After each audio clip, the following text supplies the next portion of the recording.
Hindu tiger సనాతన ధర్మ రక్షకుడు కాంట్రవర్సీకి కేర్ ఆఫ్ అడ్రస్ గా ఉన్నటువంటి నితిన్ నందాకర్ భాయ్.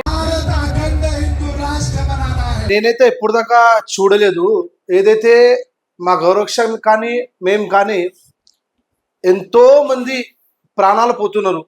మేము ఆ గౌ మాత కోసం కాపాడాలి అని రిస్క్ తీసుకొని మా జీవితం నాశనం అయిపోయిన తర్వాత పోలేదు, మేము చచ్చిపోలే తర్వాత పోలేదు, కానీ మేము గౌ మాతకి కాపాడుతా అని కాపాడుతున్నాం. అదేవిధంగా మేమైతే ఇప్పుడులాగా చూడలేదు. ఒకవేళ అట్లా ఉంటే ఏదైనా హోటల్లా కానీ ఎక్కడైనా మేము బట్టు పెట్టుకొని అవమాసం తింటే మేము చూస్తే ఊరికే పరిస్థితి లేదు. ఏం చేస్తారన్న? మేము ఈట్కా జవా పత్తర్తని ఇస్తా, లేదంటే నీ అమ్మ ఉంటే ఉండు, లేదంటే చచ్చిపో, కానీ సనాతన ధర్మంలా ఉండి అవమాసం తింటే నువ్వు నా ధర్మ మనిషి కాదు అని మేమైతే అంటున్నా. ఎందుకంటే మీరు బట్టు పెట్టుకొని ఎంత రుబాబ్ నుంచి పోతే మళ్ళీ ఆ జీవితంలో నువ్వు ఉండి కూడా వేస్ట్ అని మేము అనుకున్నాం. మీరు చెప్పినారు, డాక్టర్ చెప్తున్నారు, అదే చెప్తున్నారు.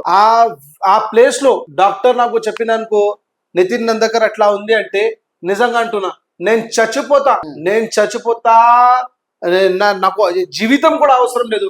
కానీ ఆ పరిస్థితిలో నేను అంటున్నాను, ఎవరైనా చేస్తే నేను చెప్పుతోని కొట్టాలి అని నేనైతే అనుకుంటాను. అంటే అవమాంసంలో పౌష్టిక ఆహారం ఉంటది, దాన్ని తినవని చెప్పేసి డాక్టర్లే చెప్తా ఉంటారు. డాక్టర్లు చెప్పడం వల్లనే మేము హిందువా ముస్లిమా లేకుంటే క్రిస్టియన్ అనేది కాదు, మేము కంపల్సరీ మేము తింటాం, మాకు అది బాగా అలవాటు అయింది అన్నట్టు కూడా చాలా మంది మాట్లాడటం అయితే జరిగిందన్న. అన్న మేమైతే ఇప్పుడు దాకా అది చూడలేదు, ఒక హిందూకి కూడా చూడలేదు. మీరు చెప్తున్నారు, ఆ డాక్టర్కి కూడా చెప్తున్నా, దయచేసి అట్లాంటి మీరు చెప్పొద్దు, అది తినొద్దు అది అని. ఇంకా ఒకటి, అట్లాంటి పరిస్థితిలో ఎవరైనా తింటున్నారు, నేను ఆ తింటే నా జీవితం బతుకుతాం నేనంటే చచ్చిపోండి, పోండి, ఈ సమాజం నుంచి, ఈ ధరతి నుంచి పోండి, కానీ అట్లాంటి పని మీరు చేయవద్దు. ఆ ఆవు మాంసం తింటే మీరు మీ అమ్మలాగా తినే పరిస్థితి కూడా ఉంటాయని అనుకుంటున్నా. ఆ పరిస్థితి జరిగితే చచ్చిపోండి అని నేనైతే అంటున్నా. ఇప్పుడు ముస్లిం సమాజ వర్గానికి చెందినటువంటి పండగ దగ్గరలో ఉంది. దాన్ని జూన్ 7వ తారీఖున బ్లాక్ డే అని చెప్పేసి మీరు చేస్తా ఉన్నారు. అంటే ఆవుల్ని కొన్ని లక్షల ఆవుల్ని అట్లా హత్య చేశారు, ఆవు మాంసం తింటారు అని చెప్పేసి మీరు అడ్డుకోపోతున్నారు. గతంలో కూడా చేసినప్పుడు మీకు పాకిస్తాన్ నుంచి కానీ అటు బయట ఇతర దేశాల నుంచి మీకు బెదిరింపుకాల్సి రావడం అయితే జరిగింది. మరి వాస్తవానికి ఇప్పుడు అట్లాంటివి ఏమైనా ఉన్నాయా? మరి మీరు ఏ రకంగా అడ్డుకోబోతున్నారు? మీ ప్రయత్నాలు ఎంతవరకు సఫలం అవుతాయి అంటారు? అన్న, నితిన్ నందకర్ భయంతోనే ఇంట్లో కూసే పరిస్థితి లేదు. రోజు నాకు కాల్ వస్తే, నా దగ్గర ఉన్నారు చాలా మంది మా ఫ్రెండ్స్ అన్నవాళ్ళు మాతోనే ఉంటారు, చాలా ఫోన్ వచ్చిన తర్వాత నేను ఆయనకి ఇస్తా. నిన్న కూడా గౌ విషయం మీద రాత్రి 7 గంటలకి 8 గంటలకి 10 గంటలు 15 మినిట్స్లో ఒక కాల్ వచ్చింది. డైలీ వస్తే నాకు ఈ కాల్ వచ్చింది, మీరు ఒక్కసారి వినండి ఏం మాట్లాడుతున్నా ఆయన. ఇక్కడ अफसर भाव बोलते हैं क्या सर? बोल अफसर। हाँ बोल, क्या करना 11 महीने क्या भी नहीं करते, 1 महीना थियोरेटिकल को पब्लिक को। अरे रख रहे फोन रख तमाशा कर रहा है क्या? थोड़ी के सुन है, रख रहे फोन रख, इशारा कर रहा है क्या?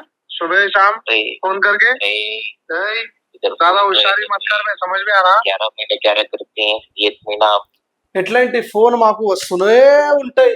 కానీ నితిన్ నందకర్ సనాతన్ ధర్మంలా పుట్టిన తర్వాత సనాతన్ ధర్మంలా చచ్చిపోతారు. నేను ఒకే ఒక మాట అంటున్నా, పాకిస్తాన్ కానీ బంగ్లాదేశ్ కానీ ఓల్డ్ సిటీ కానీ ఎక్కడ నుంచి మీరు ఫోన్ చేసి నాకు మంచి మాట్లాడితే నేను కూడా మంచి మాట్లాడతా, ఒకటే ఒక మనిషిలాగా తిరుగుంటా. ఒకవేళ నాకు ఏదైనా జరిగితే 100,000 మంది నా హిందూ సోదరులు నా దగ్గర వస్తారు. కానీ నేను ఏమంటున్నానంటే, అన్న అంటే అన్న అంట, భాయ్ అంటే భాయ్ అంట, రే అంటే రే అంట, మాక్యలోడు అంటే భయంకిలోడు అంట. ఇదే నితిన్ నందకర్ స్టైల్ ఉంటాయన్న. నువ్వు ఏ రకంగా మాట్లాడతావు, నేను కూడా అదే విధంగా రకంగా మాట్లాడతావు. సెల్ఫ్ డిఫెన్స్ లా నేను కూడా ఏదో ఒకటి చేయవచ్చు. ఆ రైట్స్ నాకు కాన్స్టిట్యూషన్ ఇచ్చింది, నేనైతే ఫాలో చేస్తాను. ఇప్పుడు వాస్తవానికి బెదిరింపు కాల్స్తో పోతే ప్రాబ్లం లేదు. ఒకవేళ నిజంగా అనుకోని పరిస్థితుల్లో నువ్వు ఎట్లా ఓల్డ్ సిటీలో ఈ ముస్లిం సామాజిక వర్గం ఉన్నటువంటి సామాజిక ప్రజలు ఉన్నటువంటి ప్రాంతంలో నువ్వైతే ఉండటం జరుగుతుంది. వాళ్ళని రెచ్చగొట్టే విధంగా కూడా మీరు మాట్లాడడం జరుగుతుంది. ఒకవేళ బెదిరింపు కాల్స్ కాకుండా డైరెక్ట్ ఒకవేళ దాడి జరిగితే మరి నితిన్ నందాకర్ పరిస్థితి, అతని కుటుంబ పరిస్థితి ఏంటి? అన్న చూడండి, ఈ జీవితంలో వచ్చిన తర్వాత అందరికీ పోవాల్సిందే. ఉమ్, నేను కానీ మీరు కానీ ప్రపంచంలో ఉంది కోట్లేదు మంది అందరికీ పోవాలి. కోవిడ్ సమయంలో చాలా మంది పోయింది అన్న. పైసలు ఉన్నారు, ప్రొఫెషన్ ఉంది, అన్నీ ఉంది, పోయింది. కానీ నాకు సంతోషం ఏముంది అంటే, ఒకవేళ నేను ధర్మం పని చేస్తున్నప్పుడు, దేశం కోసం మాట్లాడుతున్నప్పుడు, సమాజం కోసం మాట్లాడుతున్నప్పుడు, ఒకవేళ నాకు టార్గెట్ చేసుకొని ఎవరైనా నాకు కొడితే లేదంటే షూట్ చేస్తే ఏదో ఒకటి చేస్తే నేను సంతోషంగా, నేను ఇంటర్వ్యూ ముందా చెప్తున్నా, సంతోషంగా జై శ్రీరామ్ అని చచ్చిపోతా. ఒకవేళ నేను పోయిన తర్వాత నా ఫ్యామిలీకి కూడా నా దేవుడు చూసుకుంటానే నేనైతే అంటున్నాను. అంటే ఇప్పుడు సనాతన ధర్మం అనేది ఒక వైరస్ అంటావా నీ దృష్టిలో? సనాతన్ ధర్మం వైరస్ కాదు అన్న. సనాతన్ ధర్మం నాకు నా జీవితం. సనాతన్ ధర్మం లా వచ్చిన తర్వాత చెప్తున్నా చూడన్న, ధర్మకి రక్షా కరోగేదో ధర్మ తుమారి రక్షా కరుంగా, ఉమ్, అదే మాట ఉంది అన్న. నువ్వు వచ్చిన తర్వాత నువ్వు ధర్మం కోసం నువ్వు కాపాడలేవు అనుకో, నువ్వు ఉండి కూడా వేస్ట్. ఉమ్. అదైతే పరిస్థితి ఉంది అన్న. ఓకే, అంటే సనాతన ధర్మం పేరుతో చాలా మంది కూడా ఫేమస్ అవ్వాలి అని చెప్పేసి అసలు ఏం తెలియకపోయినా కానీ సనాతన ధర్మం అంటే ఏందో కూడా తెలియనటువంటి వ్యక్తులు, కనీసం భగవద్గీత కానీ అసలు చరిత్ర కూడా తెలియనటువంటి వ్యక్తులు హైలైట్ కావడానికి ప్రయత్నాలు చేస్తున్నారు. దాంట్లో నితిన్ నందాకర్ అనే వ్యక్తి ఒకళ్ళు. అంటే అన్న నేను ఒకే విషయం చెప్తాను అన్న, చాలా మంది అట్లా అంటారు. మీరు కూడా మంచి క్వశ్చన్ చెప్పినారు, నేను ఆన్సర్ కూడా ఇస్తాను. నేను కూడా చెప్తున్నా, చాలా మంది హిందూ ఎవరైతే భగవద్గీత తెలియదు, రామాయణ్ కోసం తెలియదు, శాస్త్రాలు తెలియదు, వేదాలు తెలియదు అంటే పర్వాలేదు. కానీ మీరు ఎవరైతే గౌరక్ష చేస్తున్నారో అది కూడా ధర్మం పని. మీరు గౌరక్ష చేసుకోండి. ఎవరైనా చెప్తే నీకు అది రాదు, రామాయణ్ రాదు, అది భగవద్గీత రావద్దని ఇంట్లో కూర్చోద్దు. ఒకవేళ లవ్ జిహాద్ కోసం ఒక అమ్మాయికి నువ్వు, హిందూ అమ్మాయికి నువ్వు కాపాడుతున్నా అంటే అది కూడా సనాతన ధర్మంలో ఉండి ఒక పని చేస్తున్నావు. నువ్వు గుడికి పోయి చాలా మందికి హెల్ప్ చేస్తున్నానంటే అది కూడా సనాతన ధర్మం పని. ఎవరైతే గుడి మీద అటాక్ చేస్తున్నారో నువ్వు వచ్చి ఆ గుడికి కాపాడుతున్నా అంటే అది కూడా సనాతన ధర్మం పని. దేశం కోసం ఎవరైనా తప్పు మాట్లాడితే, మన ఆర్మీ కోసం తప్పు మాట్లాడితే నువ్వు వచ్చి నువ్వు అక్కడ పని సేవ్ చేస్తున్నా అంటే అది కూడా సనాతన ధర్మం పని. సనాతన ధర్మంలా ఉండి నీకు వేద శాస్త్రాలు రావాలి అని అట్లాంటి లేదు. నీ జీవితంలో వచ్చి నువ్వు గౌరక్ష చేస్తున్నావు, చేయి. నువ్వు లవ్ జిహాద్ కోసం హిందూ అమ్మాయి కోసం కాపాడుతున్నావు, కాపాడు. భగవద్గీత కోసం ప్రచారం చేస్తున్నావు, చేయి. రామాయణ్ కోసం ప్రచారం చేస్తున్నారు, చేయండి.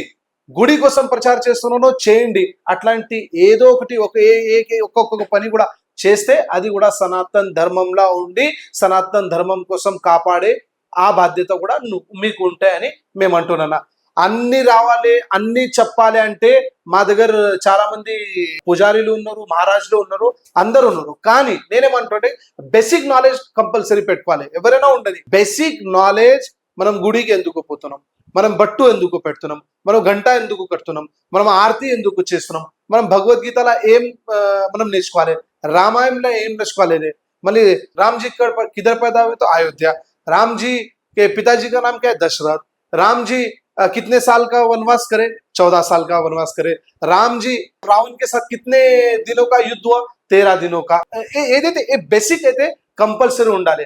నేనేమంటున్నా అంటే చాలా మంది నాకు చెప్తున్నారు హిందూ సనాతన ధర్మం కోసం నితిన్ నందాకర్ మాట్లాడుతారు. మీరు ఒక ఇంటర్వ్యూలో చెప్పినారు మంత్రాలు వస్తారు. అరే 2 మంత్రాలు వస్తాయి భయ్, నాకు వస్తే చెప్తా. వక్రతుండ మహాకాయ సూర్యకోటి సమప్రభ నిర్విఘ్న కుర్మ దేవ సర్వకార్యేషు సర్వదా.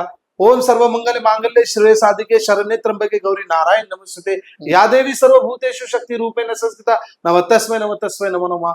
ఓం భూర్భువస్వ తత్సవితుర్వరేణ్యం భర్గో దేవస్య ధీమహి ధియో ప్రచోదయాత్.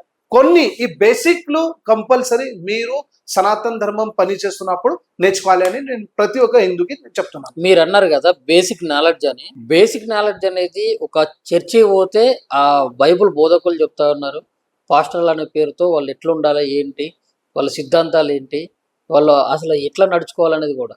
అదేవిధంగా మసీదుకి పోతే ఖురాన్లో ఉన్న ప్రతి ఒక్కటి కూడా ఆ ఖురాన్ బోధకులు కానీ వాళ్ళ ముస్లిం పెద్దలు కానీ ప్రతి ఒక్కటి కూడా చెప్పడం అయితే జరుగుతుంది. మరి ముఖ్యంగా హిందువులకి బేసిక్ నాలెడ్జ్ చెప్పే విధంగా, హిందూ ధర్మం గురించి కనీసం చెప్పే విధంగా ఎవ్వరు కూడా ఎందుకు పెద్ద ఎత్తున ప్రయత్నం చేస్తలేరు? అన్న ఇప్పుడు అవగాహన కలిగించే ప్రయత్నం ఎందుకు చేస్తలేరు? చాలా మంచి క్వశ్చన్ చెప్పినారు అన్న. మేము అదే అంటున్నాం, ఏదైనా గుడి కోసం మాట్లాడాలంటే భారతీయ జనతా పార్టీ, ఆర్ఎస్ఎస్ వాళ్ళు మాట్లాడాలి, బజరంగ దళ వాళ్ళు మాట్లాడాలి, లేకపోతే విశ్వ హిందూ పరిషత్, వేరే హిందూ సంఘాల్లో మాట్లాడాలి. బట్టు పెట్టుకోని ప్రచారం చేయాలి అంటే మేము చేయాలి, గుడికి పో అని చెప్పాలి అంటే మేము చేయాలి, భగవద్గీత నేర్చుకో అంటే మేము చెప్పాలి, రామాయణం అంటే మేము చర్చుకోవాలి.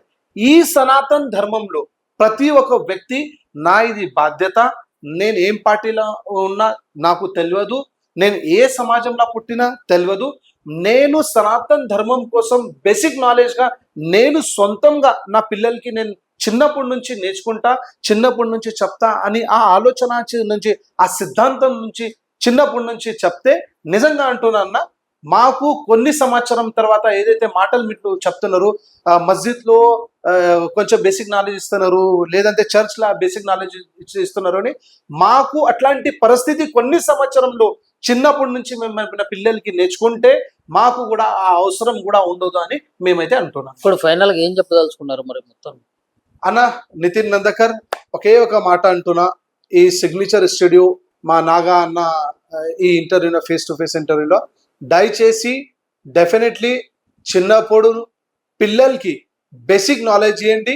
కంపల్సరీ మీరు ఏ ప్రొఫెషన్, మీరు సాఫ్ట్వేర్ ఎంప్లాయీ కానీ, డాక్టర్ కానీ, ఇంజనీర్ కానీ, పోలీస్ కానీ, లేదంటే ఐపీఎస్ కానీ, ఐఏఎస్ కానీ, బిజినెస్ కానీ, ఏ ప్రొఫెషన్లో ఉంటే పర్వాలేదు, కానీ కంపల్సరీ మీరు బట్టు పెట్టుకోండి.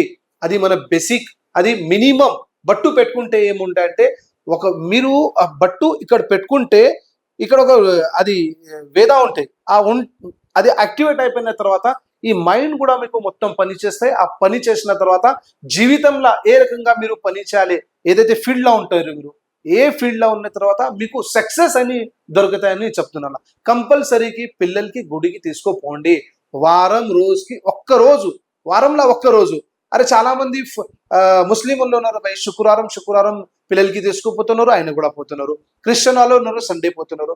మన హిందూ వాళ్ళు కూడా కంపల్సరీ వారంకి ఒక్కరోజు ఏ గుడికి, హనుమాన్జీ గుడి కానీ, రామ్జీ గుడి కానీ, మాతాజీ గుడి కానీ, ఎల్లమ్మ గుడి కానీ, ఏ గుడిలో తీసుకోపోయి కంపల్సరీ దర్శనం చేయండి. ఆ బేసిక్ వాల్యూస్, ఆ ఎథిక్స్ మనకు చూపెట్టాలి అని మేము అంటున్నా.